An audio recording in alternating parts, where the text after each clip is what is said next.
11 जून 2025 को त्रिपुरा के दहालाई डिस्ट्रिक्ट की एक छोटी सी दुकान से पुलिस को एक सस्पिशियस सूटकेस मिला था।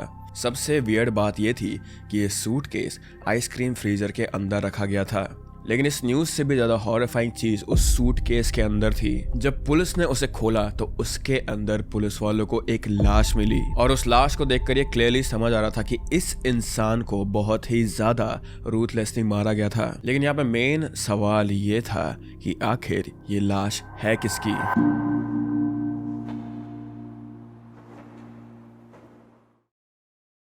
चौबीस साल का शरीफुल इस्लाम अगरतला के स्मार्ट सिटी प्रोजेक्ट में एक इलेक्ट्रिशियन का काम करता था।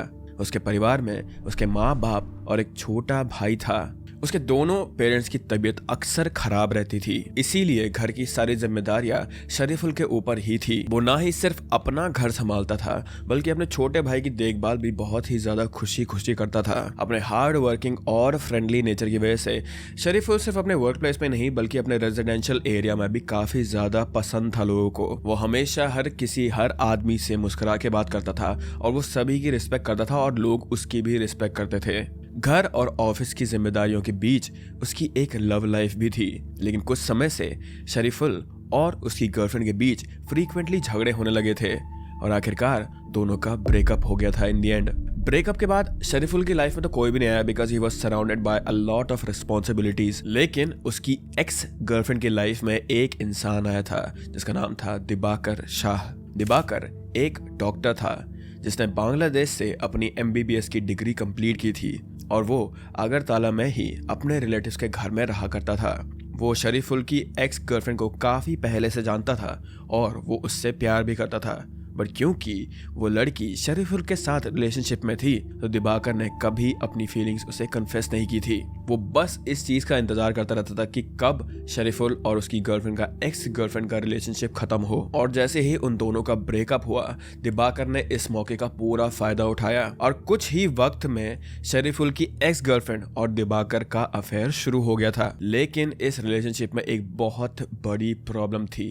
दिबाकर उस लड़की का कजन था। नाउ रिलेशनशिप में आने के बाद दिबाकर हमेशा इनसिक्योर फील करता रहता था। उसे डर रहता था कि कहीं दोबारा से शरीफुल उसकी कजन की, उसकी गर्लफ्रेंड की और शरीफुल की एक्स गर्लफ्रेंड की लाइफ में वापस ना आ जाए। और इसी इनसिक्योरिटी में उसने एक ऐसा प्लान बनाया जिससे वो शरीफुल को हमेशा हमेशा के लिए इस लड़की की जिंदगी से अलग कर दे ताकि उसकी कजन सिर्फ हमेशा के लिए उसी की हो। नाउ तुम्हें अब समझ ही आ गया होगा मेरे बोलने से कि दिबाकर ने क्या प्लान बनाया था। लेकिन इस प्लान में वो अकेला नहीं था, उसके साथ 5 और लोग भी शामिल थे।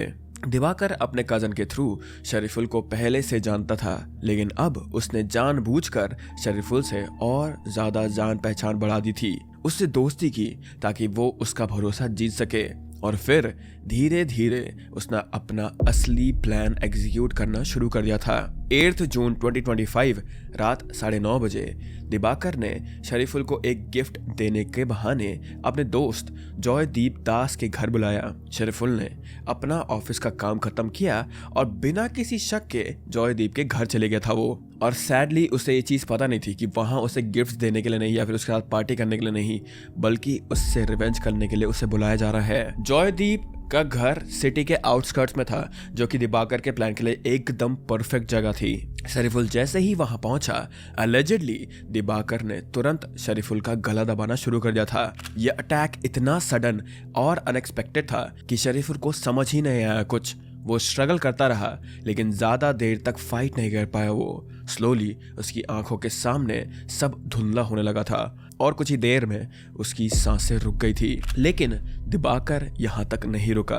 शरीफुल की जान लेने के बाद दिबाकर ने उसके हाथों को बांधकर उसकी लाश को एक सूटकेस में बंद कर दिया था। वही सूटकेस जो उसने 2 दिन पहले स्पेशली इसी काम के लिए खरीदा था। उस वक्त दिबाकर अकेला नहीं था, उसके साथ उसके 3 दोस्त भी शामिल थे, नबनीता दास, जॉयदीप दास और अनिमेश यादव। लाश को टेम्परेरीली छुपाने के लिए उन्होंने उस लाश को, उस सूटकेस को जिसमें इस टाइम पे शरीफुल था, उस सूटकेस को अपने एक दूसरे दोस्त के घर में रख दिया था, क्योंकि बाद में उन्हें उस लाश को कहीं और शिफ्ट करना था। अगले दिन 9 जून को दिबाकर के पेरेंट्स दीपक शाह और देविका शाह, जो आगरतला से 120 किलोमीटर दूर के एक गांव में रहते थे, स्पेसिफिकली उस सूट को ले जाने के लिए अपनी कार लेकर दिबाकर के पास आए और वो लोग उस सूटकेस और अपने बेटे को लेकर उसी दिन अपने गांव वापस चले गए। नॉर्मली कोई भी पेरेंट्स एक बैग या फिर अननोन सामान को देखकर हमेशा अपने बच्चों से पूछते हैं कि ये बैग किसका है, या फिर इस बैग में या फिर इस सामान में एक्चुअली है क्या। बट शॉकिंगली दिबाकर के पेरेंट्स ने ये क्वेश्चन किया ही नहीं उससे, because they already knew what was going on here. उन्हें ये पता था कि इस सूटकेस में एक लाश है जिसका कातिल उनका ही बेटा है। लेकिन फिर भी उन्होंने पुलिस को इन्फॉर्म करना जरूरी नहीं समझा, बल्कि उन्होंने तो लाश को छुपाने के लिए अपनी पान की दुकान का डीप फ्रीजर, जिसमें नॉर्मली आइसक्रीम रखा जाता था, वो तक दिबाकर को दे दिया था। वही फ्रीजर अब शरीफुल की लाश छुपाने के लिए काम आया था। दिबाकर को लग रहा था कि उसका प्लान फुल प्रूफ है, लेकिन उसकी ये गलतफहमी ज्यादा देर तक नहीं टिकने वाली थी। 8 जून की रात जब शरीफुल घर नहीं लौटा तो उसके परिवार ने तुरंत पुलिस को मिसिंग कंप्लेंट फाइल की थी।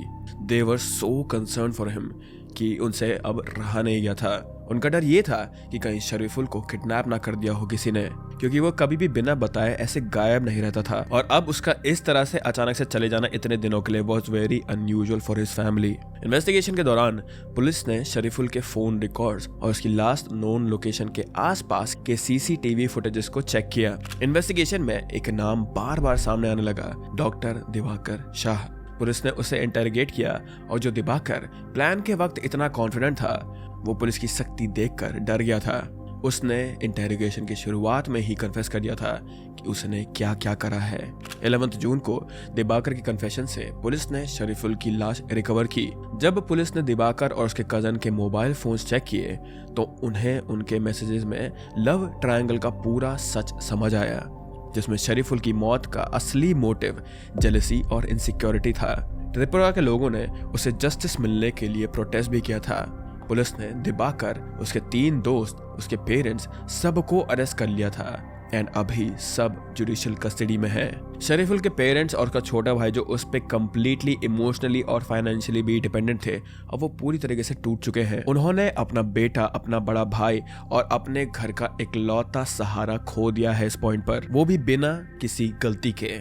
दिबाकर की इमोशनल इनसिक्योरिटी की वजह से एक इनोसेंट की जान चली गई और उसके साथ 5 लोग और अपनी लाइफ बर्बाद कर बैठे हैं सिर्फ एक इंसान के ईगो और पोजेसिवनेस की वजह से, only because he could not handle his jealousy and his emotions.